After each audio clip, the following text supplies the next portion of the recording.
5 రాష్ట్రాల అసెంబ్లీ ఎన్నికలు దేశ రాజకీయాలను తీవ్రంగా ప్రభావితం చేయబోతున్నాయి. 2019 పార్లమెంట్ ఎన్నికల్లో ప్రధాని మోదీకి అసలైన ప్రత్యర్థి ఎవరో ఈ ఎన్నికల్లో తేలిపోనుంది.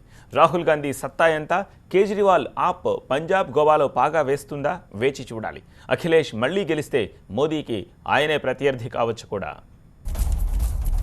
5 రాష్ట్రాల అసెంబ్లీ ఎన్నికల్లో మోదీకి అగ్ని పరీక్ష. ఎన్నికల్లో బీజేపీ నెగ్గితే మోదీకి ఎదురు లేదు. బీజేపీ ఓడితే మోదీకి ధీటైన ప్రత్యర్థి బయటకొస్తారు.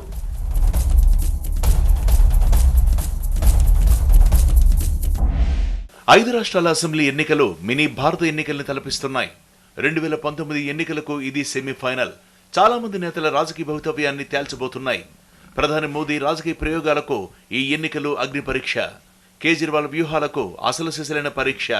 ఈ ఎన్నికల్లో విజేత 2019 ఎన్నికల్లో ఫేవరెట్ గా ఉంటారు. ఓడిన వారి రాజకీయ భవితవ్యంపై నీలి నీడలు కమ్ముకోవడం ఖాయమని చెప్పుకోవాలి. జరుగుతున్నవి 5 రాష్ట్రాల అసెంబ్లీ ఎన్నికలైనప్పటికీ ప్రధాని మోదీ స్వయంగా రంగంలోకి దిగడంతో అందరికీ ప్రతిష్టాత్మకంగా మారాయి. 2014 సార్వత్రిక ఎన్నికల తర్వాత రాష్ట్రాల్లో పాగా వేయడానికి మోదీ ఎన్నో ఎత్తుగడలు ఉపయోగిస్తున్నారు. అత్యధిక ఎంపీ సీట్లు ఇచ్చిన ఉత్తరప్రదేశ్ విజయం ఆయనకు చాలా కీలకం. యూపీ అసెంబ్లీ ఎన్నికల్లో బీజేపీ గెలిస్తే మోదీ మరింత బలపడతారు. కానీ అనూహ్యంగా కాంగ్రెస్ పుంజుకుంటే ఆయనకు కష్టాలు తప్పవు. రాహుల్ రూపంలో బలమైన ప్రత్యర్థి తెరపైకొచ్చే అవకాశాలున్నాయి. అంతర్గత కలహాలను తట్టుకొని సమాజ్వాదీ పార్టీ విజయం సాధిస్తే అఖిలేష్ జాతీయ స్థాయిలో మోదీకి ప్రత్యామ్నాయంగా కనబడతాడు. పంజాబ్, గోవాలు కూడా కీలకమే. ఎందుకంటే తొలిసారి ఈ రాష్ట్రాల్లో పాగా వేయాలని ఆమ్ ఆద్మీ పార్టీ ప్రయత్నిస్తోంది.